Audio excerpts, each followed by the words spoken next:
is Jon-Adrian Velazquez, and I've spent nearly half my life incarcerated for a crime I didn't commit. My life changed in the blink of an eye. I never saw it coming. Jon-Adrian J.J. Velazquez's life took a dramatic turn in 1998 when he was wrongfully convicted of the murder of a retired New York City police officer, Albert Ward. The crime took place during a robbery at an underground gambling parlor in Harlem, where Ward was shot and killed. Despite maintaining his innocence, Velazquez was sentenced to 25 years to life in prison. After years of legal battles, advocacy, and newfound DNA evidence, a Manhattan judge finally vacated his conviction and Velazquez was exonerated.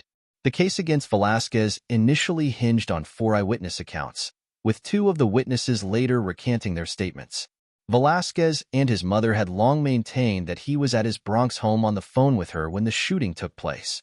Yet, in 1999, those alibis were disregarded, and he was convicted of the murder.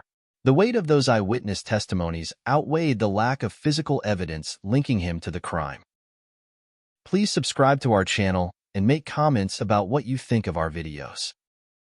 Velazquez's case began to gain traction in 2021 when then-Governor Andrew Cuomo granted him clemency after Velazquez had already served 24 years of his sentence at Sing Sing prison. The clemency allowed him to be released early, but it wasn't enough to clear his name. Over the years, Velazquez's story garnered attention through documentaries, podcasts, and even Hollywood figures like Martin Sheen, who spotlighted his fight for justice. Still, Velazquez lived under the shadow of his wrongful conviction until a recent breakthrough. In 2022, the Manhattan District Attorney's Office reopened the case.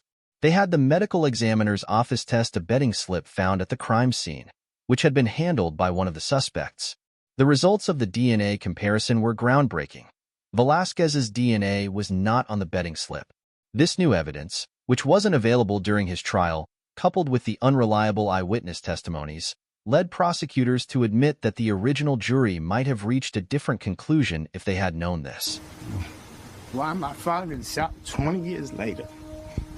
There's no justice in this justice system. As a result, they joined Velazquez's request to vacate the conviction. On the day of his exoneration, Velazquez stood outside the courthouse with his mother, both raising their hands in victory. He wore a cap that read, "End of an Era," reflecting the end of his 2-decade-long fight for freedom. He expressed gratitude for the people who believed in him over the years, but also questioned the flaws in a system that wrongfully imprisoned him. I am granting that application, so this matter is dismissed.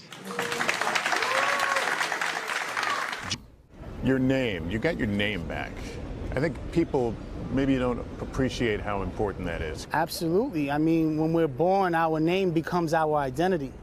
And so when we're taken through the system, they strip you of your identity. They put you in a shower, butt naked, hose you down like a slave. And then they give you a number and brand you. And that wasn't who I was. And I've been fighting for 27 years to tell them that my name is Jon-Adrian J.J. Velazquez. We should not have a system where it's so much easier to imprison the poor than it is to free the innocent, Velazquez told reporters. Velazquez's exoneration was a landmark victory, but it also highlighted the deep-rooted issues within the criminal justice system.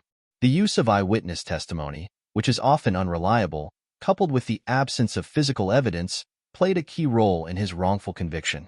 His case serves as a stark reminder that justice isn't always swift, and sometimes it takes decades for the truth to come to light. In prison, Velazquez didn't let his wrongful conviction break him. He earned a bachelor's degree, worked as a teaching fellow for a Columbia University professor, and launched programs to help fellow inmates. He also advocated for others wrongfully convicted, continuing that work after his release. His involvement in the film Sing Sing, where he played himself, brought further attention to his case, but it was the hard evidence of DNA that finally set him free. For over 25 years, Jon-Adrian Velazquez lived with the label of a convicted murderer, despite his innocence. His case underscores the importance of continuous review in the justice system and the impact of modern forensic techniques like DNA testing, which can be the key to unlocking the truth. Please subscribe to our channel and make comments about what you think of our videos.